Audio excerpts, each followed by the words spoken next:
Welcome to Step Zero. Modern work is a lot. Let's take it one conversation at a time. My guest today is Mehmet Baha, global trainer and speaker, and the author of Creating Psychological Safety at Work.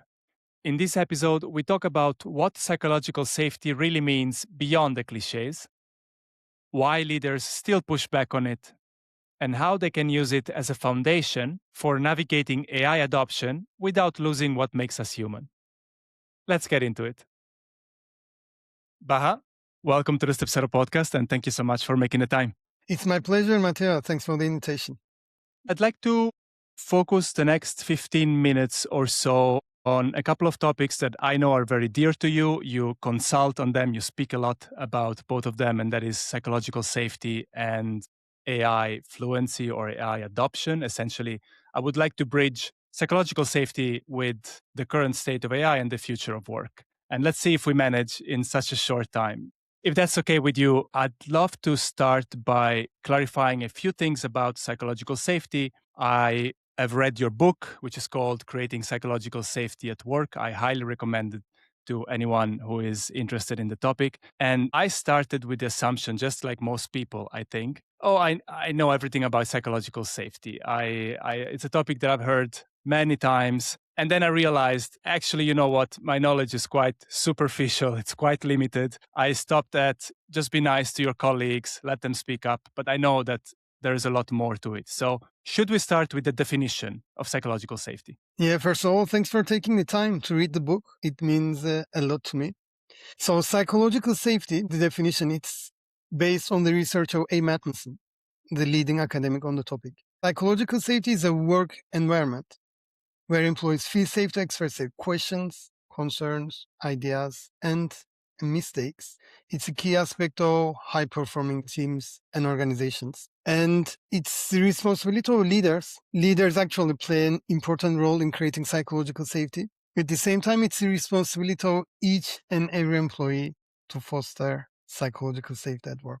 And the great thing about one of the many great things about the book, and this is actually, I believe, on page 2, it's in the very, very first stages of the book. You made a point to show some hard data about psychological safety. You mentioned, and these are, if I'm not mistaken, Gallup numbers. You mentioned reduction in turnover, reduction in safety incidents, increase in productivity. So the ROI, so to speak, is proven, is there. The data is there. Do you still see companies and leaders in this day and age somehow doubting the importance of psychological safety or in any way pushing back saying, no, Baha, thank you, we don't need any training about it?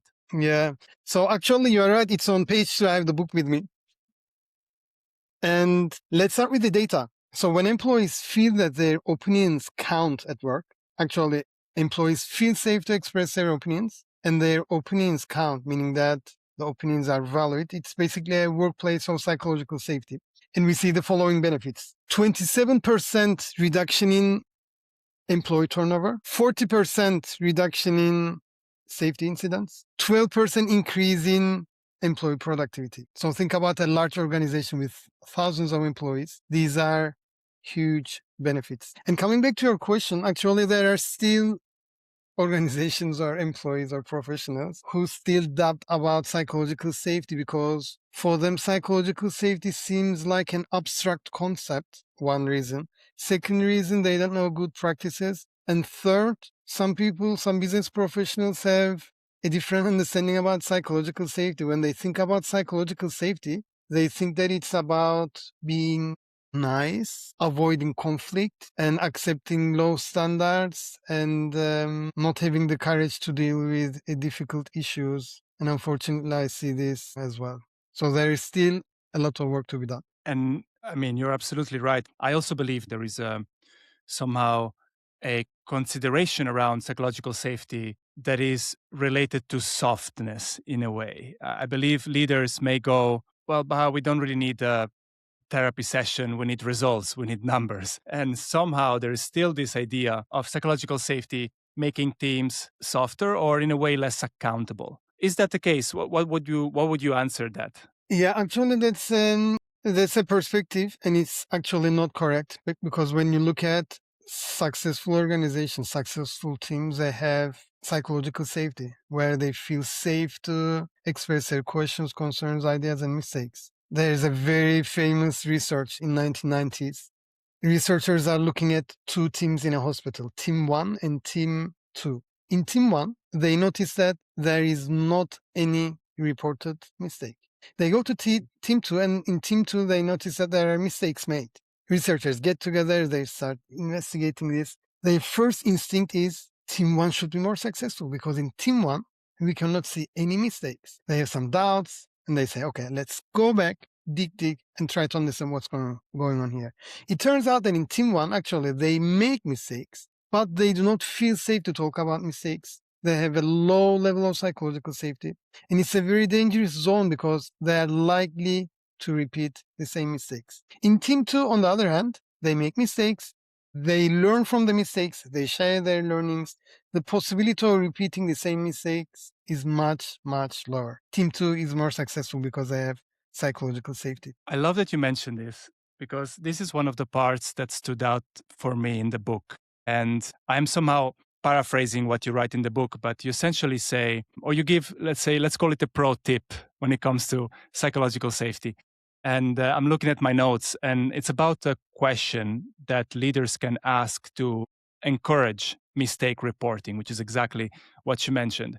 And that is, what is responsible for this mistake or failure, instead of who is responsible for this mistake or failure. So automatically reframing that question immediately makes the team feel a lot safer, makes people feel less on the spotlight. And you also mentioned earlier in the conversation the responsibility of leadership. And here is where I want to bridge our conversation and go from psychological safety to maybe psychological safety in the modern age with everything that is happening around AI. Because the same leaders that are somehow tasked with promoting psychological safety at work are also the same leaders that are pressured or required to embrace this fast adoption around AI. And we know that AI is generating a lot of stress and anxiety right now. There's this fear of being replaced. There's this pressure to upskill very fast. Do you think that it is harder to build a psychological safe organization in this day and age because of what is happening with AI? Interesting question. If it's difficult to create psychological safety in times of AI, I'm not sure if it's difficult or more easy. At the same time, AI presents its own challenges as well. And when we look at the future of work, I believe in a future of work which will be based on human and machine collaboration. This is the direction that we are going. And the future of work based on human machine collaboration, it will be also human centric. And in this future of work, we need 3 principles to foster psychological safety. Make it safe to do experiments, make it safe to show curiosity, and make it safe to show what makes us humane. So make it safe to experiment. We can start with low risk, small experiments. And in these small experiments, we need to define the range of risks. They need to be calculated risks, upper and lower bounds of risks. And then as leaders, we need to make it safe to do experiments and also make it safe to share the bad and the ugly from the experiments so that we can learn from this. One example is Google. Google has a tool called dog fooding. This is basically a tool, internal tool. Before launching a new product, employees can share their ideas, questions, concerns about the tool. And one of the reasons why this is successful is that Google makes it safe for employees to express their questions, concerns, and ideas about their new products. And they use this tool to make it safe. The second one is make it safe to show curiosity. To show curiosity in the case of AI means make it safe to critically evaluate AI's work. AI can have hallucinations. AI can have errors. So we need to show our curiosity, critically evaluate its work with a diverse and inclusive group of employees to check AI's work. And in the end, use AI not to replace us, but to collaborate with us to augment the work. And in that, we need to show curiosity. And the last point is to show what makes us human. AI is wonderful in pattern recognition, data, administrative tasks. And we as humans, we can show our creativity, human judgment, empathy, compassion. No AI algorithm can understand the human sensitivity to emotions, the social interaction. So the action point there is to show the humanity. Write handwritten thank you notes, for instance. Try to have deeply personal bonding and relationship with the employees. So make it safe to experiment, make it safe to show curiosity, question AI's work, and make it safe to highlight what makes us human. That's quite practical, Baha. Do you see any? I'm curious, based on your experience with speaking with leaders and teams and companies as a whole, do you see any specific blocker or pushback or obstacle that prevents organizations from showing safety around experimentation, curiosity, and humanity? Yeah. There are, of course, many blockers, and one of the first ones that come to my mind is about senior management. Senior management, ideally, they need to be role models in this. First, understand these concepts and put them into practice, and then to invest in these for the organization through trainings, programs, structures, systems, tools. And nowadays, especially with the boom in AI, there is a lot of buzzwords, and sometimes companies just use these words without really understanding or really putting them into practice. So the first blocker, and one of the main ones, is senior leadership, their mindset. Once they're open to this, understand these concepts and implement them, it's easier for an organization to create this work environment where people feel safe to experiment, question, and also show what makes them human. And I'm thinking of a real case scenario, right? There's a wide spectrum, I believe, when we discuss AI. We go from ride or die, right? Adopt or be forgotten, to AI is great and it will make the future of work bright and shine and all of that. So we have somehow the doomers, but also the promoters in a way. And people don't really know what to believe these days. And this is definitely, I feel, a bit of a challenge to what is happening Yeah. in the modern workplace. And certainly, it can drive employees to maybe be reluctant to admit sometimes that they don't really understand all of the AI tools. They have a hard time keeping up. They don't necessarily feel proficient with all the new technological advances that the company would like to promote. Do you think that, in a way, keeping silent around these issues can be a big performance problem for teams and organizations? Yeah. So let's start with the first aspect of the question. So, optimist, pessimist, some people say it will bring the end of the world. Mhm. Some of them are super optimistic about it. Recently, I was reading the book of Zach Kras. He was one of the first employees of ChatGPT OpenAI. And in the book, he mentions about different perspectives, like the very optimist ones and the pessimist ones as well. I am sort of in the middle, close to the optimist ones, in the sense that I'm aware of the risks of AI, deepfakes, cyber crimes. In the hands of malicious actors, it can create really big issues. And in the book, it was mentioning that the possibility of an AI disaster versus nuclear or pandemic, according to certain experts, it's as lower possibility than a big scale, again, pandemic or nuclear disaster.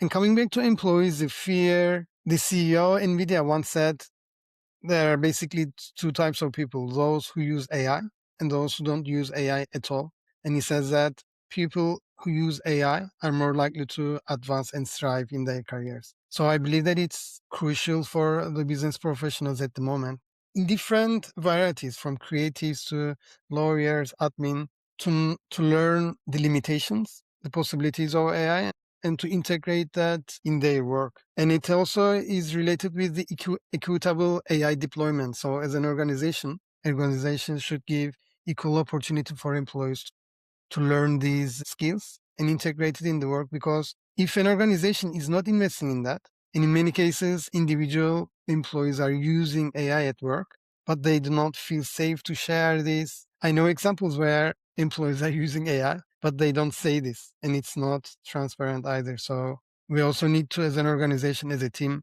advocate for responsible AI use. Irresponsible AI use means you critically evaluate AI's work, you work with diverse, inclusive group of employees to check its quality, and you also you have a critical approach about AI's work, and you also clearly mention how you use AI in your work.